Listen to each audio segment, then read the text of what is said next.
मन बोल हरि हरि हरि बोल। गोविंद माधव गोपाल बोल।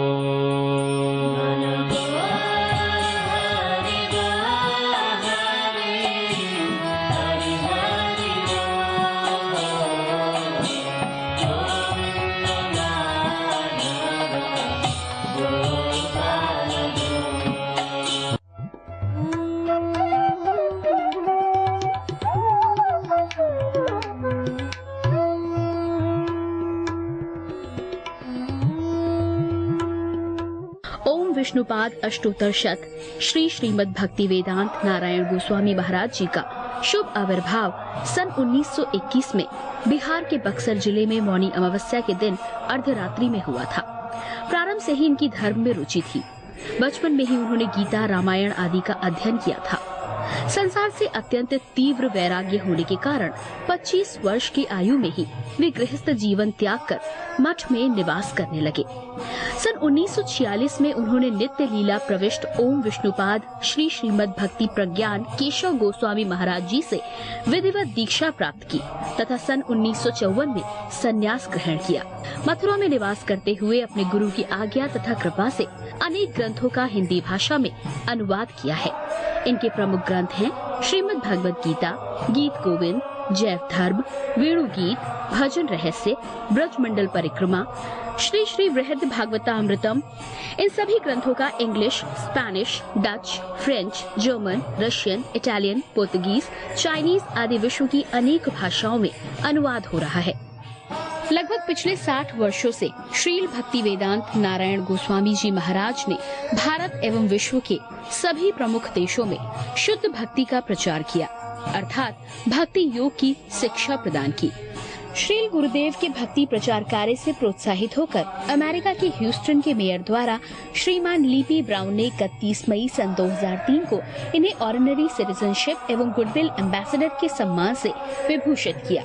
सन 2003 में ध्वजाचार्य पीठ तथा विश्व धर्म संसद ने श्रील गुरुदेव को कृष्ण भक्ति, विश्व भर में सनातन धर्म के प्रचार प्रसार तथा ब्रजमंडल के संरक्षण एवं पुनरुद्धार हेतु अनेक अथक प्रयासों के लिए योगाचार्य की उपाधि से सम्मानित किया। इस प्रकार संपूर्ण विश्व में प्रेम धर्म का प्रचार प्रसार करते हुए श्रील भक्ति वेदांत नारायण गोस्वामी जी महाराज ने 29 दिसंबर 2010 को श्री जगन्नाथपुरी में अपनी भौम लीला को संवरण किया। वे अपनी दिव्य शिक्षाओं में और अपने निष्कपट आश्रित जनों के हृदय में सर्वदा विराजमान हैं। सबसे पहले मैं अपने गुरुदेव नित्य लीला प्रविष्ट ओम विष्णुपाद परिवर्जकाचार्य श्री श्रीमद् भक्ति वेदांत नारायण गोस्वामी महाराज जी के चरणों में प्रणाम करता हूँ। नित्य लीला प्रविष्ट ओम विष्णुपाद परिवर्जकाचार्य श्री श्रीमद् भक्ति वेदांत स्वामी प्रभुपाद के चरणों में प्रणाम करता हूँ। अपने परम गुरुदेव नित्य लीला प्रविष्ट ओम विष्णुपाद श्री श्रीमद् भक्ति प्रज्ञान केशव गोस्वामी महाराज जी के चरणों में प्रणाम करता हूँ। अपनी पूरी गुरु परंपरा के चरणों में प्रणाम करता हूँ। आप सब भक्तों का, श्रोताओं का, दर्शकों का स्वागत। अभी आज हम चैतन्य महाप्रभु के विषय में कुछ चर्चा कर रहे हैं। जैसे कि कल हमने वर्णन किया था चैतन्य महाप्रभु के आने का कारण, कृष्ण को चैतन्य महाप्रभु बनने क्यों पड़ा। चैतन्य महाप्रभु का जन्म मायापुर में हुआ है। आज के हिसाब से ये मायापुर बंगाल में आता है। तो महाप्रभु का जन्म बंगाल में नवद्वीप में मायापुर में हुआ है। कोई अगर ये कहे कि नहीं वो तो बंगाल में हुए हैं तो वो बंगाली हो गए, ये तो वैसे ही कथनी हो गई कि सूरज पूरब से निकलता है तो वो पूरब का हो गया। नहीं, सूरज सबके लिए निकलता है।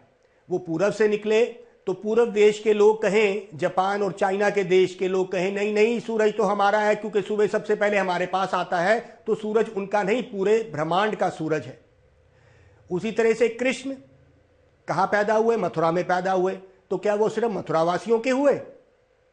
उसी तरह से हमें समझना है कि ये भेदभाव, ये राज्य अंतर्राज्य, ये सब भावों को छोड़ के हमें आत्मा के स्तर पे समझना है कि भगवान आते ही क्यों हैं। तो हमने ये बताया था कि वही कृष्ण चैतन्य महाप्रभु बन गए और अब एक प्रेम की बाढ़ को लेके आ गए। वो प्रेमेरे वन्या लैया नीताई आइला, महाप्रभु आए उस गौड़ देश में, उस प्रेम की नदी, उस बाढ़ को लेके आ गए। वही प्रेम जो हम इस संसार में खोज रहे हैं, उस प्रेम को लेके महाप्रभु आए। कृष्ण लीला और चैतन्य महाप्रभु की लीला में क्या अंतर है? अंतर है, महाप्रभु लीला को बोला गया है औदार्य लीला, बड़ी उदार लीला है, और कृष्ण लीला को बोला गया है माधुर्य लीला। तो औदार्य लीला और माधुर्य लीला, कृष्ण की जो ब्रज की लीलाएं हैं, जो स्वयं यशोदा मां के डंडे को देख के कृष्ण जब डर जाते हैं क्योंकि आज उन्होंने कुछ गलत किया, मां के आंगन में उस मटकी को फोड़ा। अब मैया जो है उसके पीछे डंडा लेके दौड़ रही है और कृष्ण भागे दौड़ रहे हैं, और दौड़ के वो उदुखल के ऊपर चढ़ जाते हैं और क्या करते हैं? तमात जष्टिम प्रसमीक्षया सत्वरा स्ततो अवरूय ससार भीतवत। श्रीमद् भागवत में कहते हैं डर जाते हैं वही कृष्ण उस मैया का डंडा देख के, जो त्रिलोकीनाथ, जिससे मृत्यु भी डरती है, स्वयं काल देव डरते हैं, वो मैया के डंडे से डर जाते हैं। तो कहते हैं इस तरह की मधुर लीलाएं कृष्ण ने करी हैं, इसीलिए कृष्ण लीला को कहा गया है मधुर लीला। गोपियों के साथ तो और भी मधुर हो गए। गोपियों ने तो उनको कैसे नचा दिया। कुछ गोपियों ने लड्डू दिखाया, कृष्ण नाचो, तो वो नाच गए। गोपी भी स्तोर्बितो नृत्य भगवान बालवत क्वचित। स्तोर्बित मतलब उत्साया कि देख तेरे को ये लड्डू दूंगी, और कृष्ण नाचे। वही त्रिलोकीनाथ जिसके रोम रोम से ब्रह्मांड के ब्रह्मांड निकल रहे हैं, आज वही कृष्ण गोपियों के प्रेम में नाचने लग गए। और फिर उन माधुर्य रस की गोपियों का क्या बात, उन्होंने तो कृष्ण की बंसरी भी खींच ली, उसकी मोर पंखी भी गिरा दी। अरे वो त्रिलोकीनाथ जिसने अपने बाएं हाथ की बाईं उंगली से पूरे गोवर्धन को उठा तो दिया, पूरे ब्रह्मांड के ब्रह्मांड को तैरा दिया, ये उसकी ऐश्वर्य में लीला और उस माधुर्य लीला में छुपी हुई वो ब्रज की लीलाओं में। तो इसलिए कृष्ण लीला को बोला गया माधुर्य लीला। कितनी मधुर है कि वही त्रिलोकीनाथ उस प्रेम में, उस ब्रजवासियों के प्रेम में, जहां सुखदेव को स्वामी कह रहे हैं अहो भाग्यम नंद गोपकसाम यन मित्रान परमानंद पूर्ण ब्रह्म सनातनम। ब्रह्म नहीं बोला, पूर्ण ब्रह्म बोला। ब्रह्मवादियों का ब्रह्म अपूर्ण है, इसीलिए सुखदेव गोस्वामी ने यहां पे पूर्ण शब्द इस्तेमाल किया। पूर्ण ब्रह्म सनातनम, वो पूर्ण ब्रह्म, वही ब्रह्म जो ब्रह्मवादियों का ब्रह्म है, अब पूर्ण होके कृष्ण के रूप में उन नंद महाराज के आंगन में उन गोपियों के साथ नाचता है। कितनी माधुर्य लीलाएं हैं ये, कितनी स्वादिष्ट है। ये है कृष्ण लीला। कहते हैं इसको कहते हैं माधुर्य लीला। और महाप्रभु की लीला को बोला गया औदार्य लीला। बड़ी औदार है, इसमें प्रवेश करने के लिए हमें कोई गुण नहीं चाहिए, इसलिए इस लीला को औदार्य लीला कहा गया है, दया वाली लीला कहा गया है। कृष्ण की भजन और कृष्ण की लीलाओं को समझने के लिए हमें बहुत कुछ करना पड़ेगा। कृष्ण ने गोपियों के वस्त्र चुराए,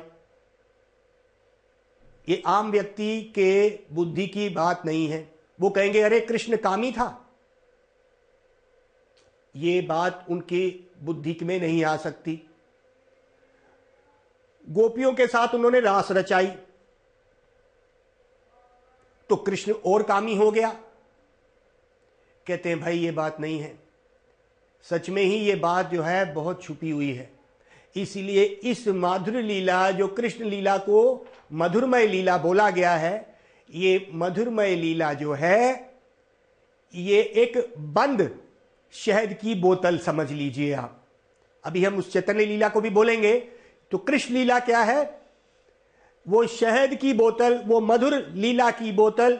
मधुर मतलब ये जो मधु होता है, मधुर शब्द मधु से आया, मधु मतलब शहद। तो जो मधुर लीला है, ये मधु लीला जो है, इसको कहते हैं ये कृष्ण की बंद बोतल है। कृष्ण की मधुर लीला की जो बोतल है वो शहद की बोतल बंद है। उसी तरह से ये चैतन्य महाप्रभु की औदर्य लीला, ये औदर्य लीला क्या है? बड़ी औदार है। हमारे पास गुण ना भी हो, जैसे कृष्ण लीला में प्रवेश करने के लिए हमें बहुत गुण चाहिए। ये चीर हरण क्या होता है? ये गोपियों का वस्त्र हरण क्या है? ये रासलीला क्या है? इसके लिए हमें गुण चाहिए। जब तक हमें वो गुण नहीं आएंगे हम इस लीला में प्रवेश ही नहीं कर सकते। भगवान ने भगवत गीता में 18वें अध्याय के 66वें श्लोक में क्या बोला? सर्वधर्मान परित्यज्य माम एकम शरणम ब्रज अहम त्वम सर्व पापेभ्यो मोक्षयिष्यामि मा शुचा। क्या बोला? तू पहले सारे धर्मों को छोड़, इस संसारिक सामाजिक धर्मों को छोड़ और मेरी एक शरण में आ, तब मैं तेरे को बुद्धि दूंगा तो तू मेरे पास आ सकेगा। इसलिए ये कृष्ण लीला को एक शहद की एक मधुर बोतल जो बंद है, टाइट, नहीं समझ आ सकती क्योंकि ये बंद है। अगर बोतल शहद की बंद है और आपको खोलना नहीं आया, हम 1000 बोलते रहे ये बड़ी मधुर है, खोलना आना चाहिए, तभी तो आप उस शहद को चख सकोगे। तो इसको खोलने के लिए क्या चाहिए? ये ब्रज की लीलाएं बड़ी गोपनीय है, ये कृष्ण लीलाएं हमें नहीं समझ आ सकती। वही कृष्ण अब चैतन्य महाप्रभु के रूप में अवतरित हो गए। वही कृष्ण है, जैसे मैंने आपको कल भी बताया, श्री कृष्ण चैतन्य राधा कृष्ण नाही अन्य। वही राधा कृष्ण, वही कृष्ण राधा जी का प्रेम लेके अब आ गए हैं और इस संसार में सबको उस प्रेम में डुबोने के लिए आ गए हैं। कहते हैं ये लीला जो है औदर्य लीला, इस लीला को अगर हम कृष्ण लीला के साथ इसका सामंजस्य करें तो ये लीला है एक खुली शहद की बोतल। ये खुली शहद की बोतल है, इसको खोलने की जरूरत नहीं है। और ये खुली शहद की बोतल ऐसी है जैसे शहद उसमें से टपक टपक के बाहर आ रहा है, आपको खोलने की जरूरत नहीं है। महाप्रभु जब नवद्वीप में अवतरित हुए हैं, उन्होंने इस संकीर्तन को शुरू किया लगभग 500 साल पहले। ये हरि नाम संकीर्तन, संग के साथ कीर्तन करना, ये महाप्रभु ने आज से लगभग 550 साल पहले नवद्वीप में मायापुर में जहां उनका जन्म हुआ वहां पे उन्होंने शुरू किया है। तो कहते हैं कि महाप्रभु इतने दयालु हैं, इन्होंने ये नहीं देखा कि एक व्यक्ति के गुण हैं या नहीं है, वो कैसा व्यक्ति है, उसको इस हरि नाम का उन्होंने दान दिया। तो ये खुली शहद की बोतल जिसमें शहद टपक रहा है, कोई भी व्यक्ति उसके पास भी पहुंच जाएगा तो उसको वो शहद कितना मीठा है क्या है बोलने की जरूरत नहीं है, उसको खोलना आए या ना आए। ये बोतल में ढक्कन ही नहीं है, जैसे कृष्ण लीला में ढक्कन है। और जब तक हम कुछ गुणों का गुण नहीं रखेंगे उसमें हमारा प्रवेश नहीं है। आप श्रोता लोग ये समझेंगे कि ये चैतन्य महाप्रभु हमने तो नहीं सुना अभी तक, या सुना लेकिन भगवान स्वयं कृष्ण ही है, ये कैसे? आपकी बात मैं सहमत हूं।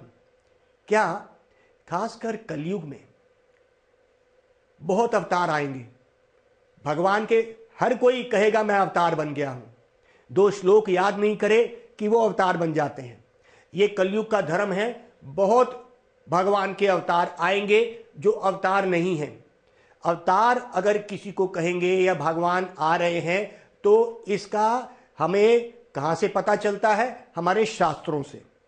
श्रीमद् भागवत एक ऐसा शास्त्र है जो 5000 साल पहले वेद व्यास जी ने लिखा था और नारद जी से सुना था, ब्रह्मा जी से सुना था। वही धारा सुखदेव गोस्वामी ने परीक्षित महाराज को कही और वो श्रीमद् भागवत में 11वें सिकंद में, आइए हम आपको 11वें सिकंद में 5वें अध्याय और 32वां श्लोक, 11वें सिकंद का 5वें अध्याय का 32वां श्लोक श्रीमद् भागवतम, ये क्या कहता है इसको सुनेंगे। क्योंकि ऐसे ही कोई अवतार का नाम नहीं ले लेंगे कि ये अवतार आ गया वो भगवान का अवतार हो गया। भगवान के अवतारों का पूरा वर्णन श्रीमद् भागवत में है। भगवान के अनंत अवतार हैं, लेकिन हर अवतार का कुछ ना कुछ उसमें बताया गया है। ये श्लोक ऐसे चलता है, कृष्ण वर्णम त्वचा अकृष्णम संग पंग अस्त्र प्रसादान यज्ञाय संकीर्तना प्रियाय जंती ही सुमेधशा।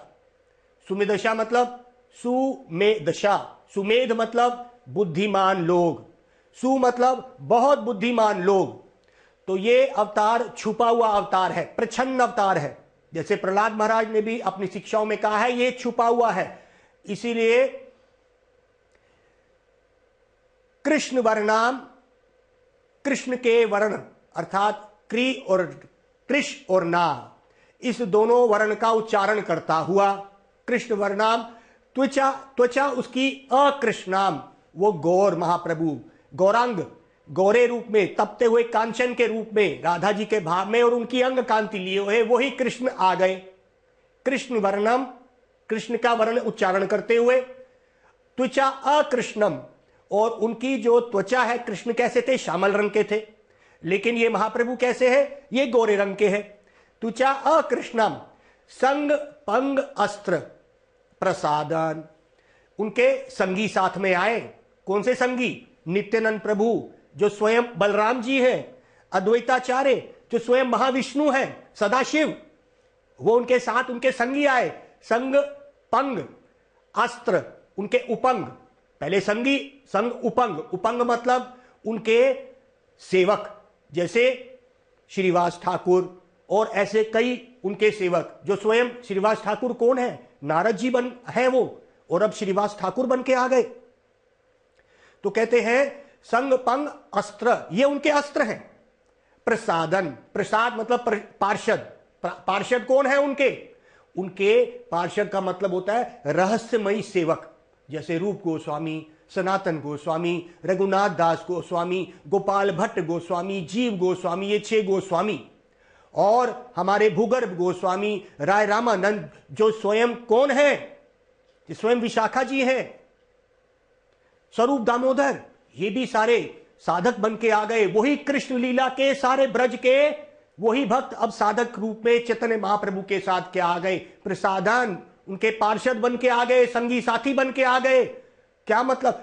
यही अस्त्र, संग पंग अस्त्र प्रसादन, ये उनके अस्त्र हैं। जैसे कृष्ण ने कई बारी जब जरूरत पड़ी तो उन्होंने क्या करा? सुदर्शन चक्र चला दिया, उनको अस्त्र की जरूरत पड़ी।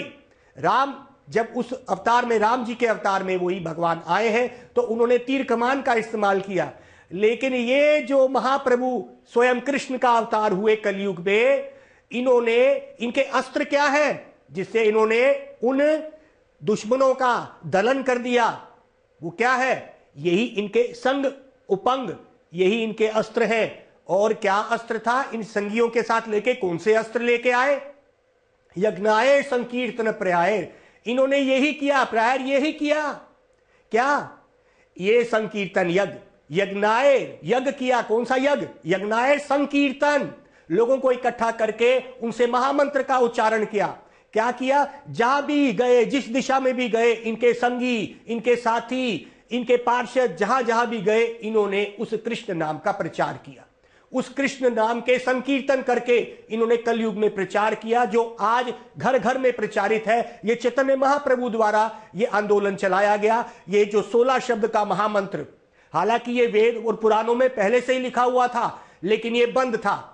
इसको उन शास्त्रों में से उजागर दोबारा किया चैतन्य महाप्रभु ने। ये महामंत्र हरे कृष्णा कृष्णा कृष्णा हरे हरे, हरे राम राम राम हरे हरे, ये 16 शब्द का महामंत्र दोबारा आज से 550 साल पहले चैतन्य महाप्रभु ने अपने संगी साथियों को, वही कृष्ण महाप्रभु के रूप में, इस संसार को उस प्रेम में डुबोने के लिए वही महाप्रभु अपने संगी साथियों के साथ आ गए और उस प्रेम बाढ़ को लेके आके पूरी दुनिया में हमारे उन्हीं के ही एक आए हुए भक्ति विनोद ठाकुर की परंपरा में भक्ति सिद्धांत सरस्वती ठाकुर और हमारे भक्ति प्रज्ञान केशव गोस्वामी महाराज, वो ही उसी परंपरा में आते हुए, उस महाप्रभु की परंपरा में आते हुए हमारे भक्ति वेदांत स्वामी शिला प्रभुपाद और हमारे गुरुदेव भक्ति वेदांत नारायण गोस्वामी महाराज उसी महामंत्र के झंडे को लेके आ गए हैं। और गली गली में ना इन्होंने परवाह करी अपने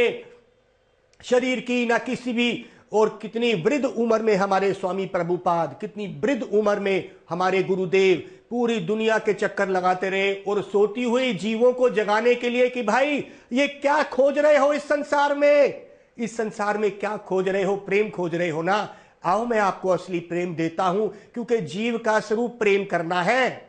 हमने उस प्रेम को गलत जगह लगा दिया है। इस प्रेम को अगर हम इस समाज में लगा देंगे, परिवार में लगा देंगे या इस शरीर में लगा देंगे तो हमें धोखा होने वाला है। इस प्रेम को लेके आए हैं, कहते हैं कि अरे भगवान तो सब कुछ कर सकते हैं, तो क्या ये प्रेम हमें दे नहीं सकते? वो दे के हमें ले जाए, तो वो देने ही आए हैं। तो कहते हैं भगवान तो वैसे भी हमें अगर ले जाना चाहे अपने धाम में, क्योंकि ये तो मृत्यु जगत है, वो ले जा सकते हैं, क्या नहीं ले जा सकते? अभी ही भगवान चाहे तो ये पूरे संसार को जन्म मृत्यु के बंधन से छुड़ा के वापिस ले जाए अपने धाम। भगवान तो सबसे करुणामयी है, क्या भगवान नहीं ले जा सकते? भगवान ले जा सकते हैं। लेकिन गुरुदेव एक बड़े सुंदर कथा बोलते थे, कहते हैं प्रेम जो है स्वतंत्र होता है, वो स्व इच्छा से होता है, उसको प्रेम कहना। एक अच्छी कथा हमने गुरु वैष्णवों के मुख से सुनी, जो मैं आपके साथ आपको बताता हूं। कहते हैं एक किसान था, उसकी बेटी रोज उसके लिए खाना लेके आती थी और अपने पिता को देती थी। साथ में एक और किसान का खेत था, उसका लड़का आता था रोज अपने पिता के लिए खाना देने के लिए। दोनों एक ही समय पे आते थे खाना लेके अपने पिताओं के लिए। उस लड़का और उस लड़की का प्रेम हो गया। अब दोनों एक दूसरे को बहुत चाहने लगे और पिता को खाना खिला के दोनों मिलते थे, उनका प्रेम बहुत बढ़ गया। अब बात आ गई कि अब हम विवाह करेंगे। दोनों परिवार लगभग मान ही गए थे, क्योंकि दोनों के पिता एक दूसरे को जानते हैं, दोनों के खेत एक दूसरे के साथ हैं। कुछ समय बाद, ये बात कुछ 500-800 साल पहले की, वहां का जो राजा था वो वहां से गुजर रहा था। वो राजा वहां से गुजर रहा था और इस किसान की बेटी उस समय पिता का खाना लेके आई। और राजा मुस्लिम था, अपने घोड़े पे चढ़ा हुआ सैनिक उसके साथ थे। जब उसने इस सुंदर लड़की को देखा, उसने अपने सैनिकों को इशारा किया कि इसको ले आओ। कहाँ पे? हमारे महल में। लड़की चिल्लाई, परिवार भी कुछ नहीं कर पाया। अब राजा ने कहा देखो, मैं इस लड़की से विवाह करना चाहता हूं, इसके परिवार को बुलाया जाए। उसके परिवार को बुला लिया गया। परिवार भी कुछ नहीं कह सका, क्योंकि अगर राजा की बात नहीं मानी गई तो पूरे परिवार का गला कट जाएगा। वो जो लड़का था जिसका इसके साथ प्रेम था और लड़की जिसका उस लड़के के साथ प्रेम था, बहुत रोया। लेकिन राजा की बात टाल नहीं सके। राजा ने उस लड़की से विवाह किया, उसको कई रानियों में से एक रानी और बना लिया, एक उसको महल और दे दिया। उसके बाद उस लड़की के बच्चे भी हुए। अब परिवार ठीक था। अब आप बताइए कि उस लड़की का अपने पति से प्रेम और उसी लड़की का उस लड़के से जिसके साथ उसका प्रेम चल रहा था, जब वो अपने पिता को खाना लेके आती थी, वो प्रेम था या ये प्रेम है? जो इस लड़की का उस लड़के के साथ स्वतंत्र रूप में जो आसक्ति थी उसको प्रेम कहते हैं। अगर जबरदस्ती करके, जिस तरह उस राजा ने जबरदस्ती करी और पत्नी बना के बोला कि नहीं मुझे तेरे से प्रेम है, मैं तेरा पति हूं और तेरे साथ मेरे बच्चे हैं, तो क्या इसको प्रेम कहेंगे? अगर भगवान चाहें तो हमें अभी ही ले जा सकते हैं, लेकिन हम स्वतंत्र रूप में जीना चाहते हैं, भगवान से स्वतंत्र होके। और भगवान ने यहाँ पे नियम बनाए हैं कि ये जन्म, मृत्यु, बुढ़ापा, बीमारी, जब तक एक जीव इस संसार में प्रेम खोजता है वो दुखी रहेगा। और शुद्ध प्रेम के लिए भगवान से प्रेम करना पड़ेगा। अगर भगवान जबरदस्ती करेंगे उसको प्रेम नहीं कहेंगे। इसलिए भगवान ने कहा स्वभाव जेना कुंतेया निबदा सवेना कर्मना कर्तुम निच्छसी यन मोहत करश्य वाशरो पीतत। ओ अर्जुन, ये तेरा स्वभाव है, चाहे तू माया की सेवा कर, चाहे तू मेरी सेवा कर। श्रीमद् भगवत गीता, जब पूरा भगवत गीता बोल दिया तब भगवान ने ये आखिरी कुछ श्लोक बोले कि अर्जुन तेरा ये स्वभाव है, सेवा करना तेरा स्वभाव है। सेवा मतलब प्रेम, जिससे प्रेम होगा उससे हम सेवा करेंगे। तो अर्जुन ये तेरा स्वभाव है, चाहे तू माया से सेवा कर या मेरी सेवा कर। और पूरा ज्ञान देते हुए भगवान ने अर्जुन की स्वतंत्रता के साथ नहीं खेला। तो ये प्रेम की जो वृत्ति आत्मा के अंदर है, उसी प्रेम की बाढ़ को लेके चैतन्य महाप्रभु आ गए हैं। आपको कुछ नहीं करना, कोई तपस्या नहीं करनी, कुछ यज्ञ नहीं करने, एक ही है कि अपने हाथों को उठा के आपने क्या करना है। यही जो महामंत्र दोबारा महाप्रभु ने उजागर कर दिया, जो पुराण, पद्म पुराण में और कालीशंत्र उपनिषद में लिखा है, वो क्या है? हरे कृष्णा कृष्णा कृष्णा हरे हरे, हरे राम राम राम हरे हरे। तो महाप्रभु इस नवद्वीप में, मायापुर में अवतरित हुए हैं। मैं आप सब दर्शकों को आमंत्रित करता हूं, ये 16 मार्च को ये गौर मंडल परिक्रमा होती है। पूरी दुनिया में से हजारों लोग आते हैं, वहां एकत्रित होते हैं और बहुत उस बाढ़ में घुसने के लिए आपके सामने स्क्रीन पे कुछ नंबर आ रहे हैं, आइए और उसमें शामिल हो जाइए। कुछ भी करने की जरूरत नहीं है, कुछ गुण की जरूरत नहीं है, सिर्फ हाथ ऊपर उठा के महाप्रभु के इस आंदोलन में आप प्रवेश करिए और आप सुखी होंगे। गौर प्रेमानंदे, हरि हरि बोल। मन बोल हरि बोल, हरि हरि हरि बोल, गोविंद माधव गोपाल बोल।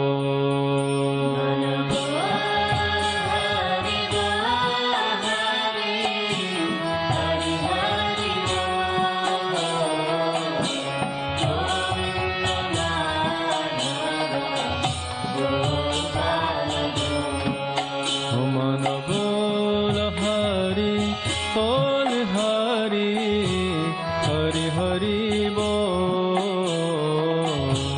गोविंद माधव गोपाल बोल।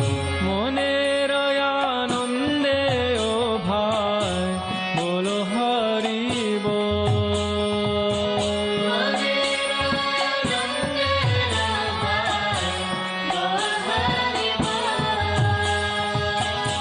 जनमे जनमे सुखे बोलो हरि बोल।